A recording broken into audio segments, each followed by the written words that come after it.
بسم اللہ الرحمن الرحیم الحمد للہ رب العالمین والعاقبۃ للمتقین والصلاة والسلام علی اشرف الانبیاء والمرسلین نبینا محمد وعلی آلہ واصحابہ ومن تبعهم بإحسان إلی یوم الدین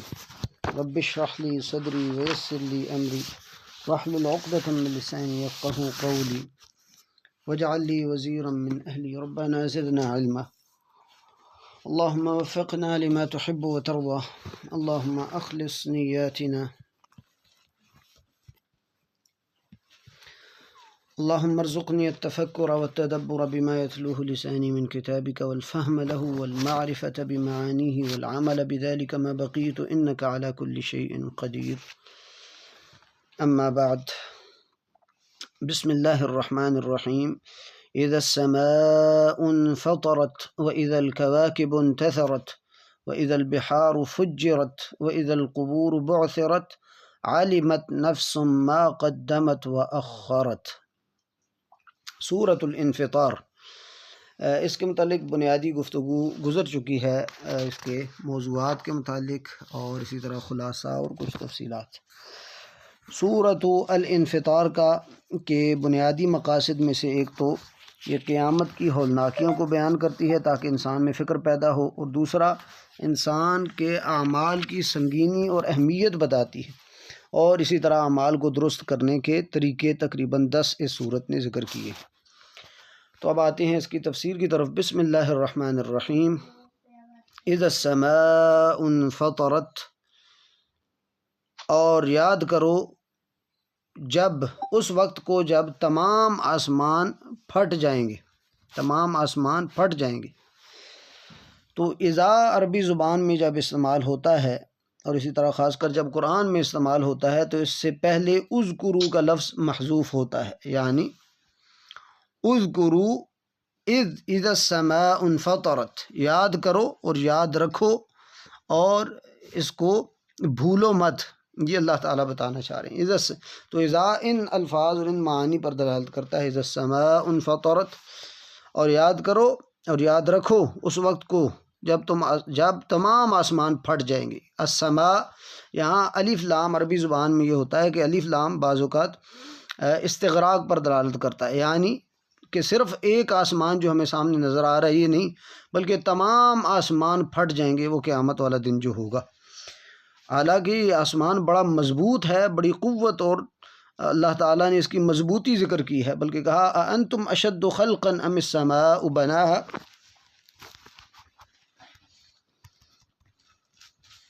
کیا تم پیدائش کے لحاظ سے، تخلیق کے لحاظ سے زیادہ مضبوط ہو، یا یہ آسمان ہے؟ تو گویا کہ اللہ تعالیٰ نے بھی آسمان کو مضبوطی کے لیے مثال کے طور پر پیش کیا، اور یہ بھی انسان بھی اپنے محاوروں میں یہ استعمال کرتا ہے، لیکن اتنی مضبوط ہونے کے باوجود، حتیٰ کہ سورہ ملک میں اللہ تعالیٰ نے فرمایا کہ اس میں آپ کو کوئی شگاف اور کوئی دراڑ تک نظر نہیں آئے گی، کوئی کمی نظر نہیں آئے گی، لیکن قیامت والے دن اللہ تعالیٰ نے اس کو پھاڑ دینا ہے، ختم کر دینا ہے۔ پہلے اس کی ذرا لغوی تشریح کی طرف آتے ہیں، پھر انشاءاللہ اس کے متعلق آیات سے کچھ وضاحت سمجھی جائے گی۔ اذا السماء انفطرت،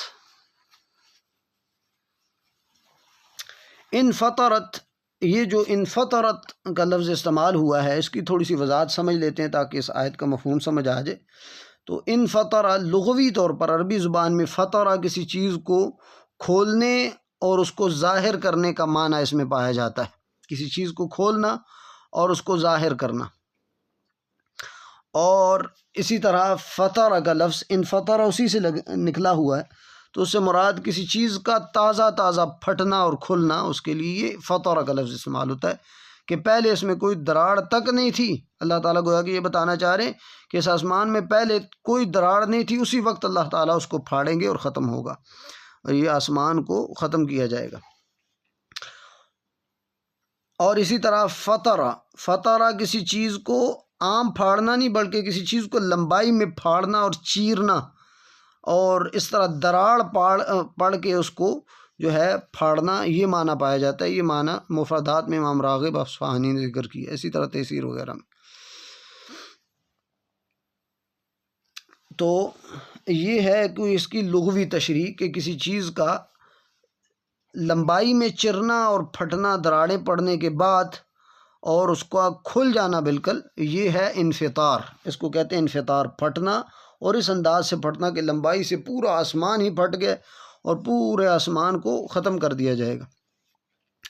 خیر یہ ہے اذا السماء انفطرت، جب آسمان، یاد کرو جب آسمان، تمام آسمان پھٹ جائیں گے. اچھا، یہ آسمان کے پھٹنے کی کیفیت اللہ تعالیٰ نے مختلف آیات میں خود وضاحت کی ہے، اس لیے قرآن کی تفسیر بہترین تفسیر ہوگی جو اس معنی کو واضح کرے. سورۃ مزمل میں اللہ تعالیٰ فرماتے ہیں السماء منفطر بہ، آسمان قیامت کی ہولناکی کی وجہ سے پھٹ جائے گا. تو یہ سورہ مزمل یہ بتاتی ہے کہ آسمان کا پھٹنا یہ قیامت کی ہولناکیوں کی وجہ سے ہوگا. ایک بات. دوسری بات، سورہ فرقان میں اللہ تعالیٰ فرماتے ہیں وَيَوْمَ تَشَقَّقُ السَّمَاءُ بِالْغَمَامِ وَنُزِّلَ الْمَلَائِكَةُ تَنزِيلًا. اور وہ دن، یعنی سورہ فرقان میں اللہ تعالیٰ وہ قیامت کے دن کو ذکر کرنے کے ضمن میں یہ چیز ذکر کر رہے ہیں وَيَوْمَ تَشَقَّقُ السَّمَاءُ بِالْغَمَامِ، اور جس دن آسمان بادلوں سمیت، وہ بادل، اچھا اس سے بادل وہ مراد ہیں جس میں اللہ تعالیٰ اپنی شان کے مطابق نازل ہوں گے، اور محشر کے میدان میں اللہ تعالیٰ نے لوگوں کے درمیان فیصلہ کرنے کے لیے آنا ہوگا. تو وہ جب بادل آئیں گے تو اس کے ساتھ ہی آسمان کو پھاڑ دیا جائے گا. وَنُزِّلَ الْمَلَائِكَةُ تَنزِيلًا، اور فرشتے قطار در قطار مسلسل وہاں سے نازل ہوں گے اور اتریں گے. تو گویا کہ اس آیت سے، سورہ فرقان کی آیت سے یہ پتہ چلتا ہے کہ اللہ تعالیٰ جب اپنی شان کے مطابق، جیسے اللہ کی شان ہے، اللہ تعالیٰ خود اتریں گے اور اسی طرح اللہ تعالیٰ کے فرشتے اتریں گے، تو ایک بادل کا سا سامان بادل ہوگا، اور اس کے مطلب بادل کے ساتھ جو ہے اس آسمان کو پھاڑ دیا جائے گا. تو پھٹنے کا تعلق کس چیز سے ہے؟ اس بادل سے، کہ اس بادل کے ذریعے اللہ تعالیٰ اس کو پھاڑیں گے، اور اس کے بعد اللہ تعالیٰ بھی اور فرشتے بھی نازل ہوں گے. اور اسی طرح انفطر کا معنی ایک اگلی صورت ہے سورہ انشقاق، اس میں بھی یہ معنی بیان کیا گیا اذا السماء انشقت. اور یاد کرو جب تمام آسمان پھٹ جائیں گے، شق کسی چیز کا پھٹنا اور چرنے کا معنی پایا جاتا ہے، انفطار میں بھی وہی معنی ہے. سورۃ الحاقہ میں اللہ تعالیٰ فرماتے ہیں وانشقت السماء فہی یومئذ واہیہ، کہ آسمان، سارے آسمان اس دن پھٹ جائیں گے اور وہ اس دن بڑے کمزور ہوں گے. فہی یومئذ واہیہ، یعنی آسمان بڑی مضبوط چیز ہے، لیکن قیامت والے دن یہ بڑی کمزور چیز ہوگی اور بہت ہی ہلکی چیز ہوگی. ایک جگہ اللہ تعالیٰ سورہ رحمان میں بھی اس کی مزید وضاحت کرتے ہیں اور کہتے ہیں فَإِذَا انشَقَّتِ السَّمَاءُ فَكَانَتْ وَرْدَةً كَالدِّهَانِ فَإِذَا انشَقَّتِ السَّمَاءُ فَكَانَتْ وَرْدَةً كَالدِّهَانِ. اور یاد کرو جب تمام آسمان پھٹ جائیں گے، فَكَانَتْ وَرْدَةً، اور وہ غلاب کی طرح ہوں گے، وہ والا غلاب کا دہان جو کہ تیل کی نہیں، دہان یہاں مفسرین نے فرمایا سرخ چمڑا، سرخ چمڑے کی طرح کا جو غلاب ہوتا ہے، اس غلاب جیسا یہ آسمان ہو جائے گا. فَكَانَتْ وَرْدَةً كَالدِّهَانِ، وہ جو سرخ چمڑے جیسا غلاب ہوتا ہے، اس غلاب جیسا یہ آسمان ہو جائے گا پھٹ کر. تو یہ اللہ تعالیٰ نے مزید اس کی وضاحت دیگر صورتوں میں ذکر کی ہے. اور اس کے پھٹنے کا ایک انداز اللہ تعالیٰ نے سورہ نبا میں بھی ذکر کیا ہے وَفُتِحَتِ السَّمَاءُ فَكَانَتْ أَبْوَابًا، اور آسمان کو کھول دیا جائے گا اور اس میں شگاف پڑ جائیں گے، ایسے کہ جیسے کھلے ہوئے دروازے ہوں، اس طرح اس کو جو ہے بنا دیا جائے گا اور ختم کر دیا جائے گا. تو یہ مختلف آیات کو جمع کرنے سے ہمیں وہ کیفیت سمجھ آتی ہے کہ جو اللہ تعالیٰ بیان کرنا چاہ رہے ہیں، اور مختلف آیات میں اللہ تعالیٰ نے بیان کیا ہے کہ آسمان قیامت کی ہولناکی سے پھٹے گا، پھر وہ جو اللہ تعالیٰ اس بادل کو بھیجیں گے اور اس کے بعد اللہ تعالیٰ اور فرشتے نازل ہوں گے، اس کے ساتھ وہ آسمان پھٹے گا، اور اسی طرح آسمان کا پھٹنے کے بعد وہ بڑا کمزور ہو جائے گا. اسی طرح وہ سرخ غلاب جو کہ سرخ چمڑے کی طرح ہوتا ہے، اس طرح کا یہ رنگ ہو جائے گا اس کا، اور سورہ نبا بتاتی ہے کہ وہ دروازوں کی طرح، جس طرح کھلے دروازے ہوتے ہیں نا، اس طرح اس کو کھول دیا جائے گا اور جگہ جگہ سے پھٹ جائے گا اور فرشتے قطار در قطار نازل ہوں گے۔ تو یہ وہ منظر ہے جو اللہ تعالیٰ اس آیت میں بیان کر رہے ہیں کہ یاد کرو اور یاد رکھو اس وقت کو، وہ قیامت کا دن جو ہوگا۔ اس کے مناظر میں سے ایک منظر یہ ہے کہ جب تمام آسمان پھٹ جائیں گے اور ان کی حالت اور کیفیات یہ ہوں۔ تو یہ پہلی آیت ہے اور اس کے متعلق کچھ تفصیلات ہیں۔ الغرض یہ جو اذا کا لفظ ہے اس صورت میں اللہ تعالیٰ نے تکرار سے ذکر کیا ہے، اور اس کا مقصد بھی یہ ہے کہ تاکہ قیامت کی ہولناکیوں کے مناظر کو بار بار ذہن میں اجاگر کیا جائے، کیونکہ اذا کا جب لفظ آتا ہے تو اس کا مطلب یہ ہوتا ہے کہ یاد کرو، اس کو یاد رکھو اور اس کو اپنے سامنے رکھو۔ تو یہ کو قیامت کی ہولناکیوں کو گویا کہ دکھانے کے لیے اور آنکھوں کے سامنے لانے کے لیے اذا کا لفظ بار بار لایا جا رہا ہے۔ اور دوسری چیز یہ ہے کہ انفطرت کا لفظ استعمال ہوا ہے۔ ویسے بھی اذا کے بعد اگر ماضی بھی استعمال ہو تو اس کا مضارع ہی معنی ہوتا ہے، لیکن ماضی کا لفظ کیوں استعمال کیا گیا اور تکرار کے ساتھ عربی یہ اگلی آیات میں اس کو ذکر کیا گیا، حالانکہ یہ مستقبل میں قیامت والے دن ہوگا؟ وہ اس لیے کہ وہ حالات اتنے یقینی ہیں کہ مستقبل میں ہونے والی بات کو ایسے ذکر کیا جیسا کہ یہ ماضی میں ہو چکی ہے، اتنی یقینی ہے گویا کہ یہ ماضی میں ہو چکی۔ تو یہ اس میں بلاغی نقطہ ہے جس سے یہ بات سمجھ آتی ہے کہ اللہ تعالیٰ کس طرح قیامت کا یقین دلاتے ہیں، اور کس طرح جو ہے اللہ تعالیٰ بتا رہے ہیں کہ یہ قیامت اتنی یقینی ہے، آسمان کا پھٹنا اتنا یقینی ہے قیامت والے دن جیسا کہ یہ ہو چکا ہے، اور یہ منظر گزر چکا ہے۔ لیکن حالانکہ یہ قیامت والے دن ہونا ہے تو اللہ تعالیٰ نے ہمیں یقین دلانے کے لیے اور اس منظر کو ہمارے سامنے پیش کرنے کے لیے اس انداز سے لایا ہے۔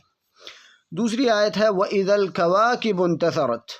یہاں قیامت کے تقریباً 4 حالات کو ذکر کیا ہے، اور 5واں حال تو انسان کا ہے۔ تو پہلا آسمان کے متعلق ذکر کیا، یعنی آسمان کا کیا حال ہوگا، آسمان اس طرح پھٹ جائے گا جو سب سے مضبوط چیز ہے۔ اور دوسری چیز وَإِذَا الْكَوَاكِبُ انتَثَرَتْ، اور یاد رکھو اور یاد کرو اور اپنے ذہن میں لاؤ اس وقت کو جب ستارے بکھر کر گر پڑیں گے۔ انتثرت، ستارے بکھر کر گر پڑیں گے۔ تو پچھلی صورت میں ستاروں کے بے نور ہونے کا ذکر کیا گیا ہے، اور اس صورت میں بتایا گیا کہ ستارے صرف بے نور ہی نہیں ہوں گے بلکہ وہ بکھر کر گر پڑیں گے اور جگہ جگہ ان کا گرنا ہوگا۔ تو اس آیت میں انتثرت کا جو لفظ ہے اس کو ذرا ہم تھوڑا سا عربی کے لحاظ سے سمجھتے ہیں۔ نثر الشیء کا مطلب ہوتا ہے کسی چیز کو پھیلانا اور الگ الگ کرنا، اس کے لیے نثر کا لفظ استعمال ہوتا ہے، یعنی کسی چیز کو پھیلانا اور الگ الگ کرنا۔ اور اسی طرح کسی چیز کو پھیلا کر ایسے جیسے پھینکا جاتا ہے نا، بالکل پھیلا کے ایسے، اس کے لیے بھی نثر کا لفظ استعمال ہوتا ہے۔ گویا کہ اللہ تعالیٰ اس ستاروں کو ایسے پھیلا کے اور بکھیر کے پھینک دیں گے اور یہ بالکل بے ہنگم انداز میں گر پڑیں گے۔ اسی طرح عربی زبان میں استنثار کا لفظ استعمال ہوتا ہے۔ استنثار کا مطلب ہوتا ہے ناک کو جھاڑنا۔ تو جس طرح ناک کو بندہ جھاڑتا ہے تو اس کی رطوبت کے اجزاء بے ترتیبی سے جھڑ کے ادھر ادھر گرتے ہیں، تو اس کے لیے استنثار کا لفظ ہوتا ہے۔ اسی طرح یہ جو ستارے بھی ہیں ان کا حال بھی یہ ہوگا کہ بے ہنگم انداز میں جو ہے ادھر ادھر گریں گے اور ان کی روشنی ختم ہو جائے گی، ان کی خوبصورتی ختم ہو جائے گی۔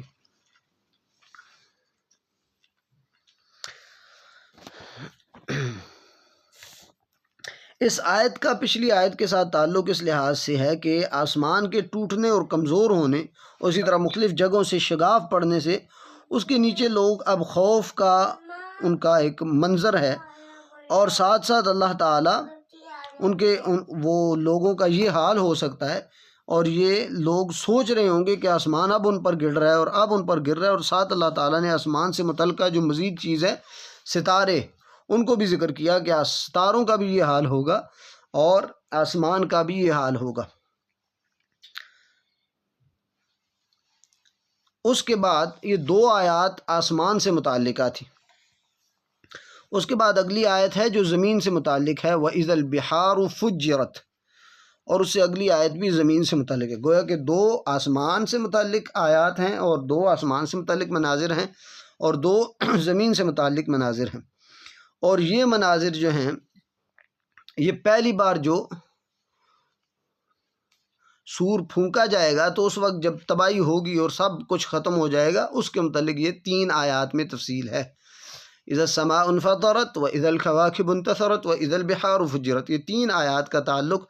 پہلی بار سور پھونکنے کے بعد جو حالات ہیں ان کے ساتھ ہے۔ اور چوتھی جو آیت ہے واذا القبور بعثرت، اس کا تعلق جب دوسری بار سور پھونکا جائے گا تو لوگوں کو اٹھایا جائے گا، تو اس وقت کے ساتھ اس کا تعلق ہے۔ خیر، واذا البحار فجرت، اور یاد کرو اس وقت کو جب سمندروں کو پھاڑ دیا جائے گا یعنی سمندروں کو ایک دوسرے میں کھول کر چھوڑ دیا جائے گا اور سب ہی ایک ہی سمندر میں بھر جائیں گے۔ یہ اس کی مختلف تفاسیر کو جمع کر کے میں نے آپ کے سامنے خلاصہ ذکر کیا ہے، لیکن اس کی تفصیل بھی انشاءاللہ ذکر کرتے ہیں۔ وَإِذَا الْبِحَارُ فُجِّرَتْ،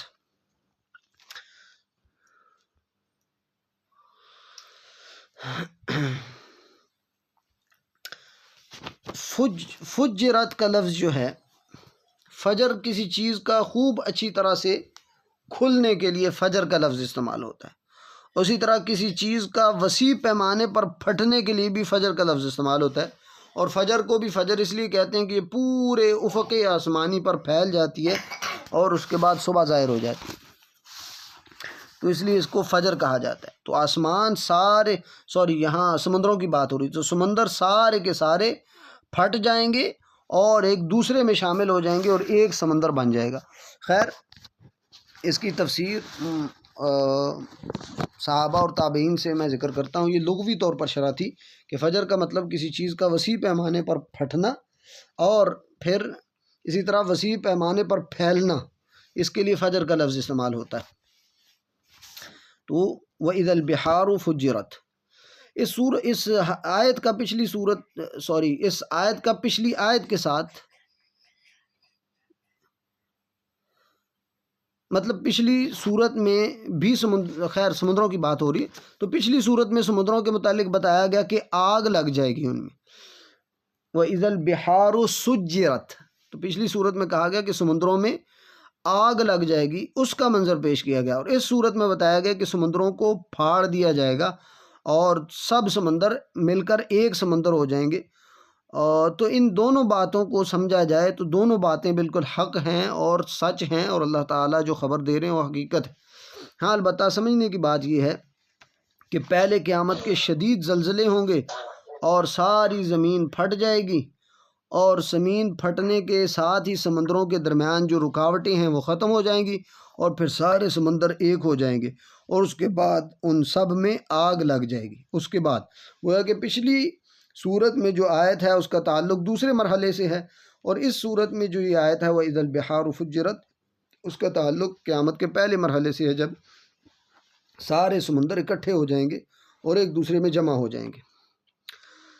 اس آیت کی تفسیر میں مفسرین کے 3 اقوال ہیں اور تینوں برحق ہیں، اور تینوں کا معنی قریب قریب ہے جو اس آیت کے مفہوم کو سمجھا رہا ہے۔ امام طبری نے حسن سند کے ساتھ عبداللہ بن عباس رضی اللہ عنہ، جو عظیم صحابی رسول ہیں، اور نبی علیہ السلام نے ان کے لیے دعا کی تھی کہ اللہم علمہ التأویل، کہ اللہ اسے تفسیر کا علم عطا فرما۔ تو عبداللہ بن عباس جو کہ مفسر قرآن ہیں، وہ فرماتے ہیں کہ وَإِذَا الْبِحَارُ فُجِّرَتْ سے مراد یہ ہے کہ سارے سمندروں کو ایک دوسرے میں ملا دیا جائے گا اور وہ سب مل کر ایک سمندر بن جائیں گے۔ تو گویا کہ یہ تفسیر برحق ہے اور حقیقت ہے کہ سارے سمندروں کو ملا دیا جائے گا اور ایک سمندر بن جائے گا، اور پھر اللہ تعالیٰ ان میں آگ لگا دے گا، جیسا کہ پچھلی صورت میں یہ اس کی تفصیل گزری۔ اسی طرح تفسیر طبری میں ہی حسن سند کے ساتھ امام قتادہ جو کہ عظیم تابعی ہیں اور صحابہ کے شاگرد ہیں، انہوں نے یہ معنی ذکر کیا ہے کہ جو میٹھے پانی کے سمندر ہیں ان کو نمکین پانی والے سمندر جو ہیں ان کے ساتھ ملا دیا جائے گا، اور اسی طرح نمکین والے میٹھے سمندر کے ساتھ ملا دیا جائے گا۔ یعنی دنیا میں جو ان دونوں سمندروں کے درمیان اللہ نے آڑ اور پردہ رکھا ہے اور وہ آپس میں ملتے نہیں ہیں، قیامت والے دن یہ سب مل جائیں گے اور سب ایک دوسرے میں ضم ہو جائیں گے۔ تو یہ بھی معنی جو ہے یہ تفسیر بھی پچھلی تفسیر کے قریب ہی ہے کہ سارے سمندروں نے اکٹھا ہونا ہے، میٹھے بھی اور نمکین بھی، اور اسی طرح سارے سمندروں نے۔ اسی طرح فتح الباری میں صحیح سند کے ساتھ ربیع ابن خثیم ایک عظیم تابعی ہیں، عبداللہ بن مسعود وغیرہ کے شاگرد ہیں، وہ ذکر کرتے ہیں کہ سمندروں میں سیلاب آ جائے گا، سارے سمندر بھر جائیں گے۔ اسی طرح امام طبری نے اور ابن کثیر نے بھی یہ معنی قلبی سے ذکر کیا ہے کہ سارے کے سارے سمندر بھر جائیں گے۔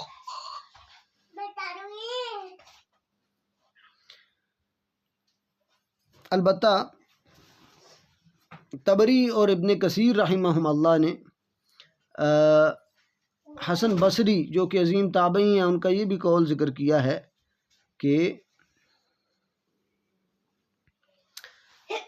کہ سارے سمندر ایک دوسرے میں جمع ہونے کے بعد ختم ہو جائیں گے۔ البتہ اس کی وضاحت یہ ہے کہ اگلا مرحلہ یہ ہوگا کہ پہلے سارے سمندروں کو جمع کر دیا جائے گا، پھر ان میں آگ لگ جائے گی، اور پھر اللہ تعالیٰ اس کے بعد ان سارے سمندروں کو ختم کر کے زمین کو ہی بدل دیں گے، اور محشر کا میدان بن جائے گا، اور پھر زمین میں کوئی اونچ نیچ نہیں رہے گی، اور بالکل روٹی کی طرح کر کے پھر لوگ اس پر اکٹھے ہوں گے، اور ان سب سے اللہ تعالیٰ ایک ایک کر کے حساب لیں گے۔ تو خیر یہ اس آیت کے متعلق مفسرین کی تفسیریں ہیں، جن سے یہ معنی سمجھ آتا ہے کہ سارے سمندروں کو جو ہے اللہ تعالیٰ بھر دیں گے، اس کے بعد ان کو ختم کر دیا جائے گا، اور پھر زمین کو سیدھا کر دیا جائے گا۔ یہ مختلف آیات کو اور صحابہ کے اور تابعین کے اقوال کو جمع کر کے یہ بات سمجھ آتی ہے۔ تو اس کے بعد ہے وَإِذَا الْقُبُورُ بُعْثِرَتْ، اور یاد کرو جب قبریں اکھیڑ کر رکھ دی جائیں گی، اس آیت کا پچھلے آیت کے ساتھ تعلق یہ ہے کہ سابقہ تفصیل سے یہ بات سمجھی جا سکتی ہے کہ قبریں بھی ڈوب جائیں گی، ہر طرف پانی ہے، ہر طرف سمندر جو ہے وہ پھیلے ہوئے ہیں، تو قبریں بھی ڈوب جائیں گی اور وہ دوبارہ نہیں اٹھائے جائیں گی، جیسے کہ عربوں کا عقیدہ تھا۔ تو اللہ تعالیٰ نے پھر اس کا رد کیا اور اس سوال کا جواب دیا جو کہ پیدا ہو سکتا ہے کہ انسانوں کا معاملہ ایسا نہیں ہے، بلکہ ان کو اٹھایا جائے گا انہی کے حساب کے لیے، تو بلکہ قیامت قائم کی گئی ہے۔ یہ نظم الدرر میں ذکر کی گئی ہے تفصیل۔ اسی طرح یہ بھی تفصیل ہے کہ پہلی 3 آیات میں کائنات کے فنا ہونے کا ذکر ہے، اور یہ جو چوتھی آیت ہے وَإِذَا الْقُبُورُ بُعْثِرَتْ، اس میں دوبارہ زندہ ہونے کے حالات کو ذکر کیا گیا، گویا کہ یہ دوسرا مرحلہ ہے، اور دوسری بار سور پھونکنے کے بعد جب لوگ قبروں سے اٹھائے جائیں گے اس کو ذکر کیا جا رہا ہے۔ وَإِذَا الْقُبُورُ بُعْثِرَتْ، اور یاد کرو جب قبریں اکھیڑ دی جائیں گی۔ اور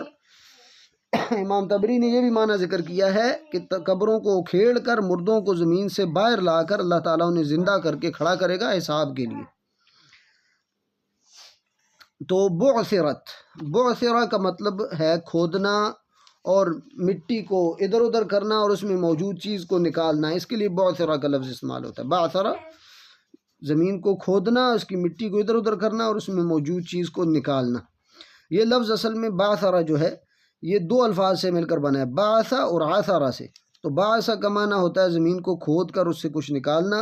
اور عثرہ کا مطلب ہے کہ ایک چیز کو کے دوران کسی چیز دوسری چیز کا نمودار ہو جانا اور کھل کر سامنے آ جانا، یعنی ایک کام کر رہا ہوں اس کے دوران دوسری چیز ظاہر ہو جائے، تو اس کے لیے عثرہ کا لفظ استعمال ہوتا ہے۔ یہ مفردات میں تفصیل موجود ہے، یعنی جب قبروں کو الٹ پلٹ کیا جائے گا، ان کو اکھیڑا جائے گا، تو مردے خود بخود اس سے نکل باہر کھڑے ہو جائیں گے، اور حساب کے لیے اللہ تعالیٰ ان کو کھڑا کر دے گا اور ان کو اللہ تعالیٰ کے سامنے پھر جانا ہوگا۔ وَإِذَا الْقُبُورُ بُعْثِرَتْ، عبداللہ بن عباس سے صحیح حسن سند کے ساتھ طبری میں موجود ہے کہ بعثرت سے مراد ہے کہ قبروں کو کھود دیا جائے گا۔ تو یہ لغوی معنی سے یہ چیز مطابقت ہے، اور صحابہ کا معنی جو بیان کیا گیا وہ بہترین ہے۔ میں لغوی معنی اس لیے ذکر کرتا ہوں تاکہ لفظ کے معنی کو سمجھیں، اور اس کے بعد پھر اصل معنی وہی ہوتا ہے جو صحابہ اور تابعین نے بیان کیا ہوتا ہے۔ وہ اگر لغوی معنی سے کچھ مخالف بھی ہو تو تب بھی ہم صرف صحابہ کا معنی لیں گے، کیونکہ ان کا فہم ہی اعلیٰ ہے اور افضل ہے۔ اسی طرح ابن کثیر رحمہ اللہ نے سدی سے جو مفسر ہیں ان سے یہ چیز ذکر کی ہے کہ قبروں سے مردوں کو نکال کر باہر رکھ دیا جائے گا، اور یہ بھی لغوی معنی کے قریب قریب ہے۔ اللہ تعالیٰ نے قرآن میں دیگر آیات میں بھی قبروں کے اکھیڑنے کے متعلق ذکر کیا ہے، جیسا کہ سورہ عادیات میں اللہ نے فرمایا فَلَا يَعْلَمُ إِذَا بُعْثِرَ مَا فِي الْقُبُورِ، کیا یہ انسان نہیں جانتا کہ جب یہ قبروں کو اکھیڑ دیا جائے گا پھر لوگوں کے حالات اللہ تعالیٰ کھول دیں گے اور سب کے اعمال نامے ان کو پیش کیے جائیں گے۔ خیر اس کے بعد اللہ نے تفصیل ذکر کی، تو گویا کہ قبروں کے اکھیڑنے کا ذکر اللہ تعالیٰ نے وہاں بھی کیا۔ وَأَخْرَجَتِ الْأَرْضُ أَثْقَالَهَا، سورہ زلزال میں اللہ تعالیٰ فرماتے ہیں کہ زمین اپنے بوجھ نکال پھینکے گی۔ گویا کہ یہ مردے اور یہ انسان یہ زمین کے لیے بوجھ ہیں، اور اللہ تعالیٰ ان کو قیامت والے دن نکال دے گا اور ان کے حساب کے لیے لوگوں نے اکٹھا ہونا ہوگا۔ اور ایک جگہ اللہ تعالیٰ فرماتے ہیں کہ یہ نکل کے بھاگنے لگیں گے، اور ان کا نکلنے کا انداز کیا ہوگا کہ جیسے کہ یہ کسی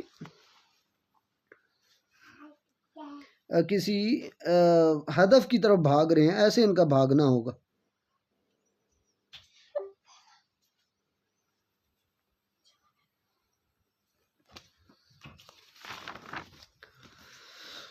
تو یہ ہے وَإِذَا الْقُبُورُ بُعْثِرَتْ۔ الغرض اگلی آیت میں اللہ تعالیٰ فرما رہے ہیں عَلِمَتْ نَفْسٌ مَّا قَدَّمَتْ وَأَخَّرَتْ۔ تو یہ چار حالات قیامت کی بڑی علامتیں ہیں، اور اس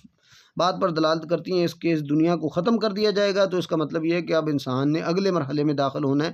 جو کہ آخرت ہے، اور پھر آخرت میں جو انسان کا گھر ہے اس کا دار و مدار انسان کے اعمال پر ہے، اور اعمال ہی کی بنیاد پر پھر اس لیے اللہ تعالیٰ نے اعمال کو ذکر کیا ہے کہ اس کی بنیاد پر اس کا گھر یا جنت ہوگا یا جہنم ہوگا۔ اور پھر یہ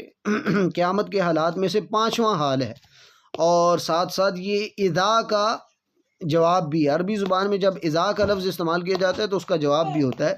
کہ جب یہ ہوا تو تب وہ ہوگا، جب یہ ہوا تو تب وہ ہوگا۔ تو اسی طرح اللہ تعالیٰ فرما رہے ہیں کہ یاد کرو جب یہ ہوگا، یہ ہوگا، جب یہ ہوگا تو یہ ہوگا۔ عَلِمَتْ نَفْسٌ مَّا قَدَّمَتْ وَأَخَّرَتْ، جیسا کہ اگلی آیت ہے۔ عَلِمَتْ نَفْسٌ مَّا قَدَّمَتْ وَأَخَّرَتْ، جب یہ حالات برپا ہو جائیں گے تو ہر نفس اپنے اعمال کو جان لے گا جو اس نے پہلے کیے اور جو اس نے پیچھے چھوڑے، یہ حسن الکلام میں یہ معنی ذکر کیا گیا ہے۔ امام طبری نے حسن سند کے ساتھ امام قتادہ رحمہ اللہ سے معنی ذکر کیا ہے کہ جو خیر کے کام اس نے کیے ہوں گے، اور اسی طرح جو اللہ کے اس پر حقوق تھے لیکن اس نے اس پر عمل نہیں کیا، وہ بھی اعمال اس کے لیے ظاہر ہو جائیں گے۔ یعنی اچھے یا برے اعمال زندگی میں اس نے کیے ہوں گے، یا جو اچھے اور برے کا اعمال اس نے مرنے کے بعد چھوڑ گیا ہوگا، جن کے ثواب اور عذاب کا سلسلہ اس کے مرنے کے بعد بھی جاری رہنا ہے، وہ سب کے سب اس کے سامنے آ جائیں گے۔ یہ معنی بھی امام طبری رحمہ اللہ نے ذکر کیا ہے۔ تو یہ بڑی جامع آیت ہے، اور اسی طرح امام زجاج اور امام سمعانی نے اپنی تفاسیر میں یہ چیز ذکر کی ہے کہ اخرت سے مراد جو نیک اعمال اس نے چھوڑ دیے، یعنی کرنے کا ارادہ تھا لیکن چھوڑ دیا، ان پر عمل نہیں کیا، یا ان کو کرنے چاہیے تھے لیکن اس نے نہیں کیے، یہ بھی اس میں شامل ہیں کہ وہ اس قیامت والے دن اس پر حسرت کر رہا ہوگا، جانے گا کہ کیا اس نے کیا تھا اور کیا اس نے چھوڑا تھا، کیا اس کو کرنا چاہیے تھا اور کیا اس نے نہیں کیا۔ یہ سب چیزیں اس کے سامنے آ جائیں گی اور اس کے ذہن میں آ جائیں گی، اور وہ حسرت کر رہا ہوگا۔ تو یہ آیت بھی اس بات پر دلالت کرتی ہے کہ ایک انسان جتنا بھی نیک ہوگا قیامت والے دن، اور اسی طرح جنت میں وہ درجات جب دیکھے گا تو اس میں حسرت آئے گی کہ کاش میں جو ہے مزید نیک اعمال کرتا۔ اسی طرح رازی نے بھی یہ معنی ذکر کیا ہے کہ جس نے نیک اعمال کیے اور برے اعمال کو چھوڑا، اس آیت سے ایک مراد یہ بھی انہوں نے لی ہے رازی نے کہ جس نے نیک اعمال کیے اور برے اعمال کو چھوڑے رکھا اس کے لیے جنت ہے، اور پھر اس کے برعکس یہ بھی بات ہے کہ جس نے برے اعمال میں زندگی گزاری اور نیک اعمال کو چھوڑے رکھا اس کے لیے جہنم ہے۔ الغرض ابن عطیہ رحمہ اللہ جو ہیں عظیم مفسر ہیں، انہوں نے یہ بات ذکر کی ہے خلاصتاً کہ تمام مفسرین کے اقوال کو جمع کیا جائے تو یہ بات سمجھ آتی ہے کہ یہ عبارت جو اللہ تعالیٰ ذکر کرتے ہیں عالمت نفس ما قدمت و اخرت، کہ جب یہ حالات برپا ہو جائیں گے قیامت کے تو ہر نفس اپنے اعمال کو جان لے گا جو اس نے پہلے کیے اور جو اس نے پیچھے چھوڑے۔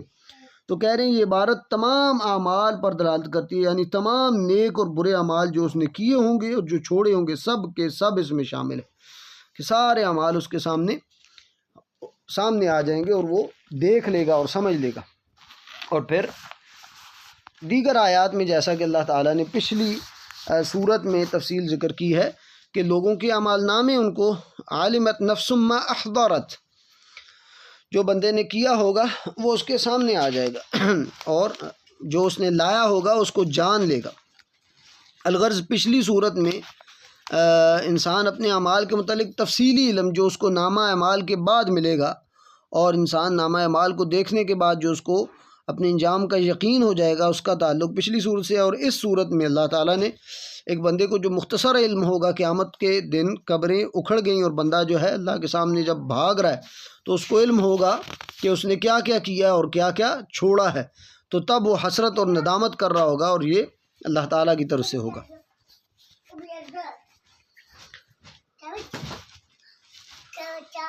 اور اسی طرح ایک تو یہ ہے کہ میزان قائم ہو گیا اور اعمال کی حقیقت اور اس کا انجام کا علم ہو گیا، اور ایک یہ ہے کہ اس سے پہلے ایک انسان کو جو ڈر ہے اور خطرہ ہے اور حساب کا یقین ہے وہ قیامت والے دن انسان کو ہو جائے۔ خیر یہ تمام چیزیں اس میں شامل ہیں۔ علمت نفس ما قدمت و اخرت، ہر انسان جان لے گا، اس کو یقین آ جائے گا کہ جو اس نے کیا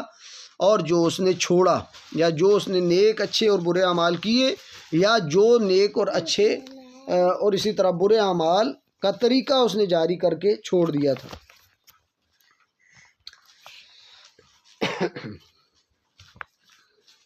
اس کو اللہ تعالیٰ نے مختلف آیات میں مختلف طریقوں سے یہ ذکر کیا ہے کہ کیسے انسان جو ہے اپنے تمام اعمال کو قیامت والے دن جان لے گا اور اس کے سامنے سب کچھ کھل کے آ جائے گا، کوئی چیز بھی اللہ سے مخفی نہیں رہے گی۔ وَحُصِّلَ مَا فِي الصُّدُورِ، اللہ تعالیٰ نے ایک جگہ کہا کہ انسانوں کے دلوں کے جو حالات ہیں وہ بھی اللہ تعالیٰ سب کے سامنے ظاہر کر دیں گے۔ اور علی رؤوس الخلائق، یہ نہیں ہے کہ اکیلا بندہ ہوگا بلکہ تمام انسانوں کے سامنے اللہ تعالیٰ نے یہ اس کے اعمال کو ظاہر کرنا ہے، ایک ایک بندے سے اللہ تعالیٰ نے الگ سے حساب لینا ہے۔ اللہ تعالیٰ ہمیں اسے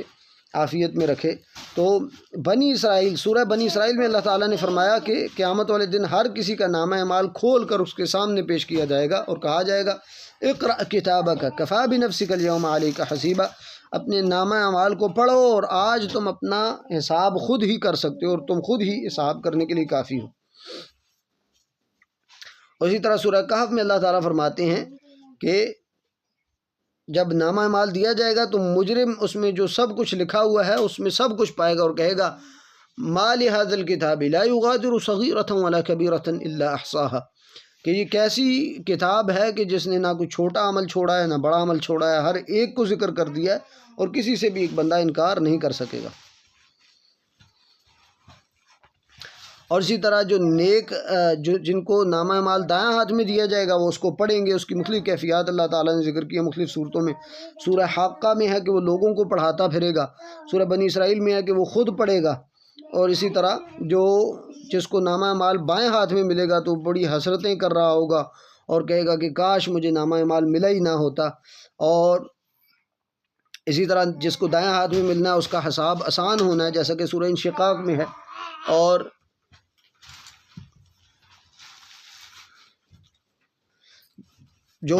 جس کا نامہ اعمال بائیں ہاتھ میں دیا جائے گا، سورہ انشقاق کے مطابق اس کو پیچھے سے، پیٹھ پیچھے سے دیا جائے گا، اور پھر وہ اپنی موت کو پکارے گا اور کہے گا کہ کاش میں مر جاتا، لیکن اس کو موت نہیں آنی بلکہ اس کو ہمیشہ کے لیے جہنم میں جلنا ہوگا۔ اسی طرح اللہ تعالیٰ سورہ یاسین میں فرماتے ہیں انا نحن نحیی الموتى ونکتب ما قدموا وآثارهم وَكُلَّ شَيْءٍ أَحْصَيْنَاهُ فِي إِمَامٍ مُبِينٍ، بے شک ہم ہی قیامت والے دن مردوں کو زندہ کریں گے، وَنَكْتُبُ مَا قَدَّمُوا وَآثَارَهُمْ، اور جو اعمال انہوں نے کیے اور جو وَآثَارَهُمْ، اور جو انہوں نے پیچھے چھوڑے، اپنے طریقے چھوڑے ہیں، ان سب کو اللہ تعالیٰ فرماتے ہیں ہم لکھتے ہیں۔ وَكُلَّ شَيْءٍ أَحْصَيْنَاهُ فِي إِمَامٍ مُبِينٍ، اور اللہ فرماتے ہیں ہم نے ہر بات کو ایک کھلی کتاب میں اور واضح کتاب میں محفوظ کر رکھا ہے۔ تو یہ اللہ تعالیٰ کا نظام بڑا مضبوط ہے، اور ہم نے مختلف پہلے یہ چیز ذکر کر دی ہے کہ اللہ تعالیٰ کا نظام اتنا مضبوط ہے کہ اللہ نے 50,000 سال پہلے، انسان کی تخلیق کے 50,000 سال پہلے اس کی تقدیر کو لکھا، اس کے بعد انسان جب پیدا ہوتا ہے ماں کی پیٹ میں اس کو لکھوایا، ہر سال یہ لکھوائی جاتی ہے، اور اسی طرح ہر ہفتے سوموار اور جمعرات والے دن اس کے اعمال پیش ہوتے ہیں، اور روزانہ صبح اور شام کو یعنی فجر اور عصر کی نماز کے وقت اس کے اعمال اللہ کے ہاں پیش کیے جاتے ہیں، اور ہر وقت اللہ تعالیٰ نے اس کے ساتھ فرشتے بھی رکھے ہوئے ہیں جو اس کے اعمال کو لکھ رہے ہیں، اور جو ہے اللہ تعالیٰ پھر اس کی نیتوں کو بھی جانتے ہیں اور اس کے اعمال کو دیکھ رہے ہیں۔ یہ سارے اللہ کے سامنے ہیں، اور قیامت والے دن اللہ تعالیٰ نے ان کو ظاہر کرنا ہے اور اس کے مطابق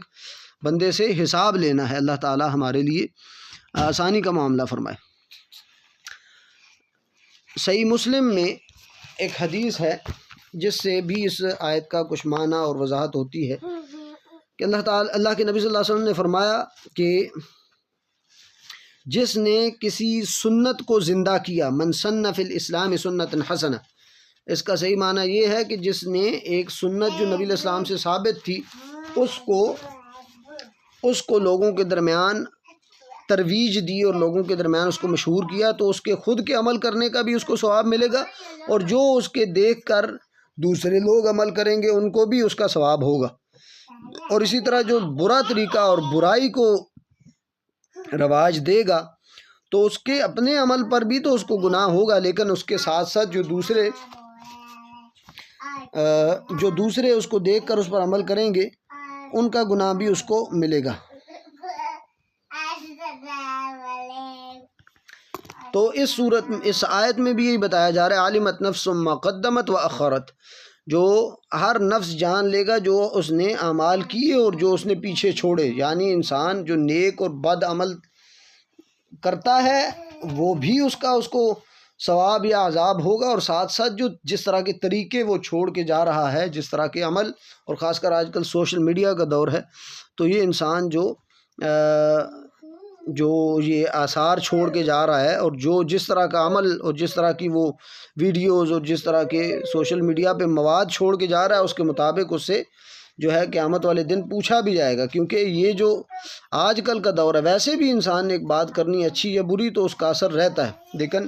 ایک بندہ جو دعوت دے رہا ہے اور اس کے مطابق کی طرف لوگوں کو بلا رہا ہے، تو اگر وہ اچھی بات ہے تو اس کو ہمیشہ قیامت تک کے لیے اس کا اجر جاری ہو سکتا ہے۔ اسی طرح برائی کے اوپر اس کا قیامت تک کے لیے اس کے لیے گناہوں کا سلسلہ جاری ہو سکتا ہے۔ اللہ تعالیٰ ہمیں اس سے محفوظ فرمائے۔ تو اس سے آگے انشاءاللہ تعالیٰ ہم کل کی کلاس میں شروع کرتے ہیں۔ سبحانک اللہم و بحمدک، اشہد ان لا الہ الا انت، استغفرک و اتوب الیک۔